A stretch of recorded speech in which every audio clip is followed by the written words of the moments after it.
Los zombies existían de verdad. William Seabrook estaba intrigado con las historias que se contaban sobre los muertos vivientes de Haití. Necesitaba conocer de primera mano a esos caminantes sin alma. ¡Qué morbillo!, ¿no? Pues para allá que se fue. En su libro La isla mágica de 1927 describe a los zombies, que eran los muertos vivientes que trabajaban en los campos de caña de azúcar. Caminaban lenta y pesadamente, como salvajes. Sus ojos eran los de un cadáver. No miraban nada. Luego supo que estas criaturas en realidad eran pobres enfermos mentales forzados a trabajar. Atención. Según nuestras políticas de uso responsable de la red, se restringirá el alcance de su vídeo para evitar estigmatizar a grupos sociales menos favorecidos. Trabajamos por una comunidad más diversa. Que la historia tampoco es progreso. Hola, soy Bárbara Vara y mis pronombres personales son yo, mi, me, conmigo. Bueno, que los tuyos también.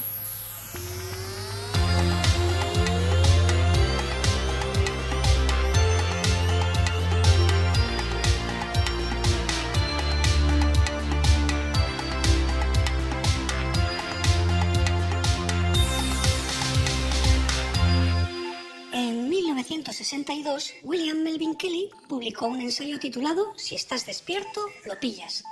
Se le considera el padre de la criatura, pero ya en 1938, Lead Belly acuñó la frase Stay Woke en una de sus canciones protesta.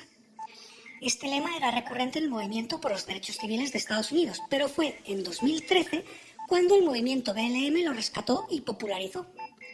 Como coletilla que sirve para todo, no tardaron en adoptarla el resto de movimientos y colectivos víctimas de cualquier opresión histórica, imaginada o inventada, y no se trataba simplemente de estar alerta.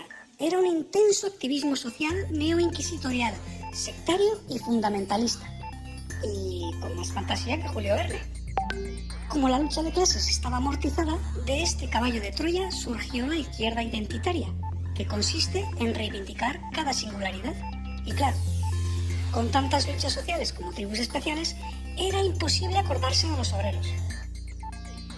A ver, cachorros, ¿sabéis que cuando terminéis de transicionar se os acabó el derecho al voto? El Specimen Woke no busca igualdad o equidad, busca empoderar a su grupo históricamente marginado y corregir los comportamientos de los individuos privilegiados.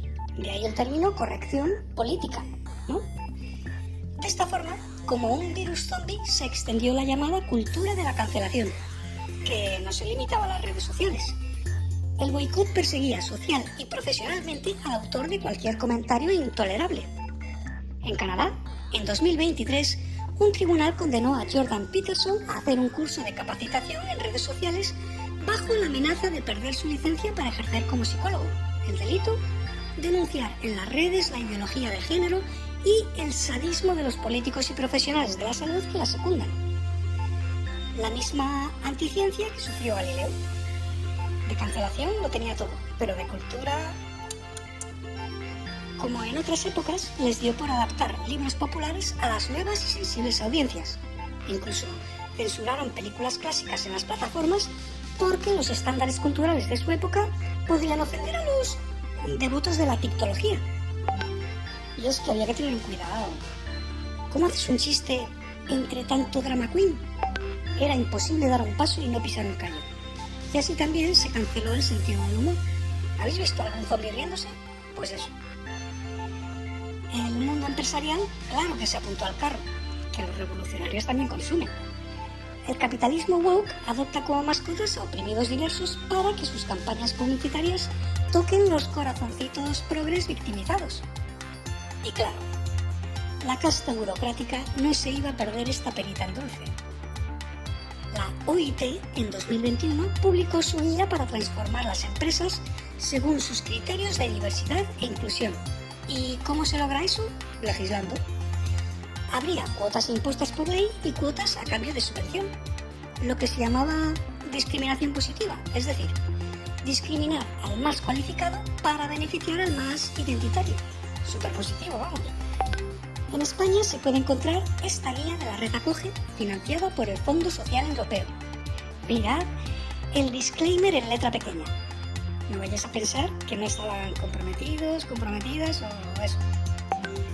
Al final, el bombardeo de inclusión y pataletas en cine, prensa, televisión y redes conseguía el efecto contrario por hartazgo de empoderamiento. Que lo mucho si breve sigue siendo mucho, o algo así era. Vamos, que si te haces progre, quiebras. Get woke, go broke. Total, que a la vista de todo esto, los de la generación zombie derivadas no eran transgresores. Ellos eran el sistema. Ellos encarnaban el privilegio del poder absoluto. En el fondo y en la forma, el totalitarismo más trasnochado. Uy, están aquí. Buscad en internet. Hay guías que no se infecte el virus. Es muy sencillo. Si no estamos mejor, no es progreso. Voy.